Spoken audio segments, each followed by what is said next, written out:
আসসালামু আলাইকুম প্রিয় সপ্তম শ্রেণীর শিক্ষার্থীরা। তোমাদের আগামীকালকে গণিত পরীক্ষা। তোমাদের গণিত পরীক্ষার প্রশ্নটা আমরা পেয়েছি। তো চলো আমরা প্রথমে প্রশ্ন নিয়ে আলোচনা করি, একটু পরে প্রশ্নের সমাধান করব।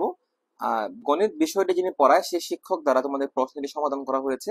এই এত এত পরিশ্রম সবকিছু তোমাদের জন্যই। কিন্তু খুবই খারাপ লাগে যখন তুমি অনেকে ভিডিও দেখে সাবস্ক্রাইব না করে চলে যাও। তাই তোমরা প্রশ্নটি দেখতে দেখতে ভিডিওটি সাবস্ক্রাইব করে ফেলো, পরবর্তী সকল পরীক্ষাতে তোমরা সবার আগে প্রশ্নের সমাধান পেয়ে যেতে পারো। এবং এই প্রশ্ন নিয়েও ভয় পাওয়ার কারণ নেই, যদি এই প্রশ্নের পরে আরো কোনো প্রশ্ন আসে তাহলে সেটিও তোমাদেরকে সমাধান করে দেওয়া হবে। তাই টেনশনের কোনো কারণ নেই, তোমরা করতে থাকো। আশা করা যাচ্ছে এটি ফাইনাল প্রশ্ন। তো চলো আগে আমরা একটু প্রশ্ন আলোচনা করি। তো প্রথম হলো দলগত কাজ। হ্যাঁ, তো এক নম্বর একটা দলগত কাজ দেওয়া হয়েছে। দলগত কাজে বলা হয়েছে, চলো দেখি কি বলা হয়েছে, যে তোমার যে একটা পোকা তার জন্মের তৃতীয় দিন হতে বংশবৃদ্ধি শুরু করে সপ্তম দিনের শুরুতে মারা যায়। দৈনিক পোকাটি 4টা ডিম পারে। পোকাটির একটি অনন্য বৈশিষ্ট্য এই যে জন্ম নেওয়া প্রতিটি পোকা নির্ধারিত সময় পর ডিম পাড়তে এবং বংশবৃদ্ধি করতে সক্ষম। এই গোত্রের একটি সদ্য সক্ষম সদস্য কোনো একটি দেশে তার সম্পূর্ণ প্রজননকাল অতিবাহিত করে। ইতিপূর্বে ওই দেশে এই গোত্রের কোনো পোকা ছিল না। তার জীবদ্দশায় ওই দেশে ওই পোকার সংখ্যা সর্বোচ্চ কত হতে পারে? উল্লেখ্য যে তার বংশে কেউ তার জীবদ্দশায় ওই দেশ ছেড়ে যায়নি। আচ্ছা, এবার আসো কাজ 2, এটা একক কাজ।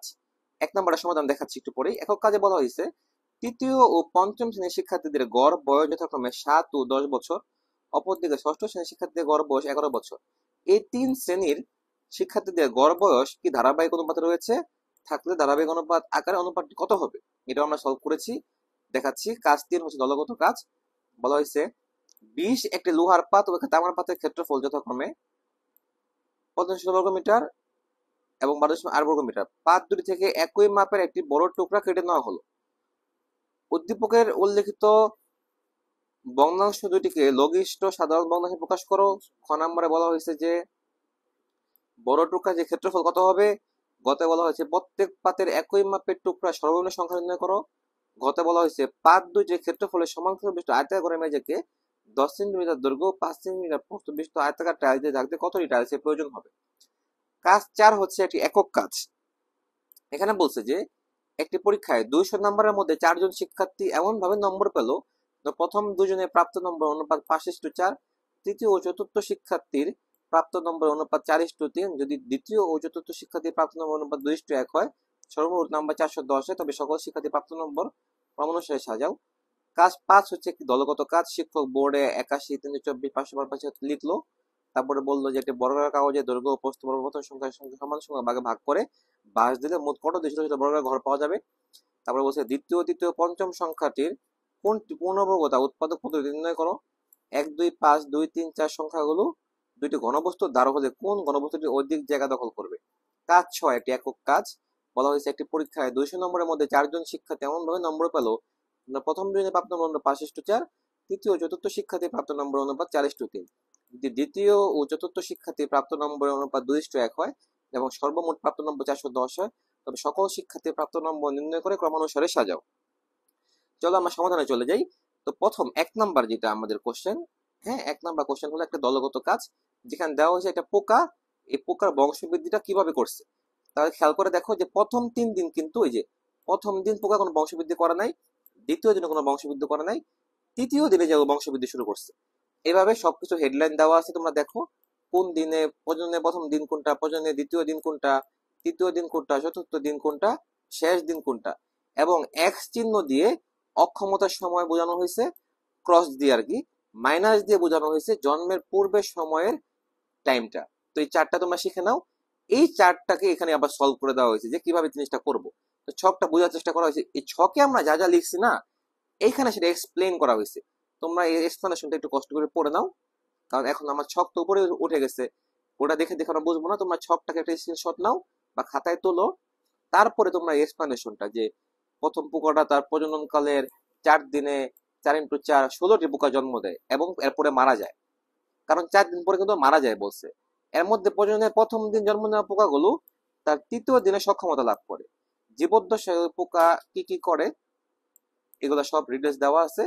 এবং সর্বমোট আমরা দেখলাম যে অন্য যে দেশে ও গেছে সেখানে তার পোকা সংখ্যা সর্বোচ্চ 65, অর্থাৎ 65টা পোকা সে টোটালি আমরা দেখলাম যে যে দেশে চলে গেছে সেই দেশে যাইয়া তার বংশধর থেকে হয়েছে। কিভাবে হয়েছে যোগটা তোমরা একটু দেখে নাও। আচ্ছা, এবার চলে আসে আমার দ্বিতীয় কাজে। তো দ্বিতীয় কাজে দেওয়া ছিল যে তৃতীয় ও পঞ্চম শিক্ষার্থীর গড় বয়স হলো 7 ও 10, তাদের বয়সের অনুপাত হচ্ছে 7:10। আবার ষষ্ঠ শ্রেণীর শিক্ষার্থীদের গড় বয়স 11 বছর, পঞ্চম ও ষষ্ঠ শ্রেণীর বয়স অনুপাত হচ্ছে 10:11। প্রথম অনুপাতের উত্তর রাশি ও দ্বিতীয় অনুপাতের পূর্ব রাশি কিন্তু পরস্পর এখানে সমান, ফলে তাদের ধারাবাহিক অনুপাতটা দাঁড়ালো হইতেছে 7:10:11। আশা করি তোমরা বুঝতে পেরেছো। এবার কাজ 3, একটি দলগত কাজ। দেখো, এই 45.1316কে এই যে পূর্ণ সংখ্যা প্রকাশ করে 100 দিয়ে ভাগ করলাম, যেহেতু আমি দশমিকের পরে 2 ঘর আছে, পরে ভাগ করে আনসার পেলাম 1129/25। দেখো উত্তরটা লিখে দিয়েছি, তোমরা ভালো মতো বুঝতে পারো। 92.8কে আমরা দেখো 928/10 দিয়ে ভাগ করলে 464/5 হয়, এই উত্তরটা আমরা লিখে রাখছি। দেখো, এবার বলা হয়েছে পাত দুটি থেকে কেটে নেওয়া একই মাপে সবচেয়ে বড় টুকরার ক্ষেত্রফল হবে পাত দুটির ক্ষেত্রফলের গসাগু। তাহলে সব খেয়াল করে দেখো, গসাগু নির্ণয় করে একটা হলো 3516 আর 9280। তাহলে 2 দিয়ে ভাগ করলাম 2258 আর 4640। তারপরে আমরা কি করলাম দেখো, আবারও 2 দিয়ে ভাগ করলাম 1129 আর 2320। তাহলে গসাগু কত পেলাম? 2 × 2 4। তারপরে 4কে 100 দিয়ে ভাগ করে এটাকে আমি দশমিকে নিয়ে গেলাম 0.04। আশা করি তোমরা কাজ 2টা বুঝতে পারছো। এবার হচ্ছে যে কাজ 3 একটা দলগত কাজ। এখানে বলছে লোহার পাতের সংখ্যা নির্ণয় করো। তো আমরা কিন্তু কাজ 3 আছি আসলে। ক খর পরে এখন আসলাম গ নাম্বারে, ঠিক না? এটা হলো ক নাম্বার, হলো খ নাম্বার, এবার আমরা আসলাম গ নাম্বার। তো গ নাম্বার বলো কি লোহার পাতের সংখ্যা নির্ণয় করো। এটা 1129টি লোহা। তামার পাতের সংখ্যা নির্ণয় করো, ভাগ করে দেখলাম 2320টি পাওয়া গেছে। তো 4 নম্বরে আসি। দেখো 4 নম্বরে বলা হয়েছে পাত দুটির ক্ষেত্রফলের পার্থক্য। তো ক্ষেত্রফল আমরা দেওয়া আছে, একটা 92.8, এটা 45.16, বিয়োগ করে আমরা পাইলাম 37.64 বর্গমিটার। আর টাইলসের দৈর্ঘ্য কত দেওয়া দেখো, 10 মিটার নিয়ে গেলাম 0.1 মিটার, আর প্রস্থ দেওয়া 5 সেন্টিমিটার, মিটার নিয়ে গেলাম 0.05 মিটার। প্রতিটি টাইলসের ক্ষেত্রফল দেওয়া আছে দেখো এত বর্গমিটার, আমরা ক্ষেত্রফলটা পেয়ে গেলাম। এবং টাইলসের প্রয়োজন হবে টোটাল কতটি দেখো, 9528টি। আচ্ছা, এবার কাজ 4। চলো আমরা একটা একক কাজে চলে যাই। তো একক কাজে বলা হয়েছে যে তৃতীয় ও চতুর্থ শিক্ষার্থীর প্রাপ্ত নম্বরের অনুপাত দেখো 4:3, আর দ্বিতীয় ও চতুর্থ শিক্ষার্থীর প্রাপ্ত নম্বর অনুপাত হচ্ছে 2:1। এরপর আমরা একটা গুণ করে পেয়ে গেলাম হচ্ছে 6:3। তাহলে একসাথে করে দিলে আমরা পেয়ে গেলাম 6:4:3। আবার কি দেওয়া আছে দেখো, প্রথম ও দ্বিতীয় শিক্ষার্থীর অনুপাত দেওয়া আছে 5:4। তাহলে 5:3 × 4:3 হলো 15:12। দ্বিতীয় তৃতীয় চতুর্থ শিক্ষার্থীর নম্বর অনুপাত দেওয়া আছে আবার 6:2 × 4:2 3:2 হয়ে গেল 12:8:6। তাহলে প্রথম দ্বিতীয় তৃতীয় চতুর্থ মিলে অনুপাতটা পাইলাম 15:12:8:6। একটা তো আমরা আগেই পাইছি 15, যেটা এবার আমরা যেটা করতে পারি অনুপাতগুলো যোগফল করে দিলাম 41। প্রথম শিক্ষার্থী প্রাপ্ত নম্বর পাইলাম 410 × 15/41 150। দ্বিতীয় শিক্ষার্থী পাইলাম হলো 410 × 12/41 120। তৃতীয় শিক্ষার্থী পাইলাম 80, তো পাইলাম 60। তাহলে প্রাপ্ত ক্রমিক নাম্বার হচ্ছে 150, 120, 80 আর 60। এই অঙ্কটা তোমরা শিখে ফেলো, আশা করি বুঝতে পারছো। এবার চলো আমরা কাজ 5-এ চলে যাই। তো কাজ 5-এ কি বলছে দেখো, এটা একটা একক কাজ। এখানে বলা হয়েছে যে বর্গাকার কাগজটি দৈর্ঘ্য ও প্রস্থ বরাবর 81 ভাগ করে দিলে মোট বর্গাকার ঘর পাওয়া যাবে। দেখো গুণ করে দেখলাম 6561টা। এটা তো ক নাম্বার প্রশ্নের সমাধান। এখন খ নাম্বারে কি বলছে দেখো, খ নাম্বারে বলছে যে দ্বিতীয় তৃতীয় পঞ্চম সংখ্যাগুলো দেওয়া আছে। এখান থেকে আমরা দেখো 2 দিয়ে ভাগ করে করে দেখলাম যে উৎপাদকে 2 আছে 2টা, 3 আছে 4টা।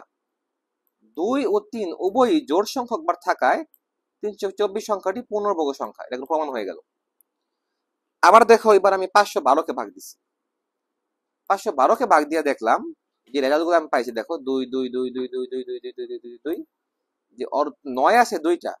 বেজোড় সংখ্যক 9 থাকাতে ও কিন্তু পূর্ণবর্গ না। জোড় সংখ্যক থাকলে পূর্ণবর্গ হবে, বিজোড় সংখ্যা পূর্ণবর্গ হবে না। এরপরে আমি 841 ভাগ করে দেখলাম 29 দুইবার আছে, যেহেতু জোড় সংখ্যক বার আছে তাহলে এটা একটা পূর্ণবর্গ সংখ্যা আমি পেয়ে গেলাম। এবার দেখো দেওয়া আছে যে প্রথম ঘনবস্তুর ধার, 3 নাম্বার প্রশ্নটা, ধারগুলা দেওয়া আছে 81, 324, 841। তো প্রথম ঘনবস্তুর আয়তন কত হবে দেখো। আয়তন আমি পাইলাম 2207, 1204 ঘন একক। আবার দ্বিতীয় ঘনবস্তুর ধার দেওয়া আছে দেখো, দ্বিতীয় ঘনবস্তুর আয়তন পাইলাম এত ঘন একক, এটা পাই গেলাম, ঠিক আছে। আচ্ছা, এবার দেখো দ্বিতীয় ঘনবস্তুর আয়তন প্রথম ঘনবস্তুর থেকে কি হলো, বেশি জায়গা দখল করবে, প্রমাণ হয়ে গেল।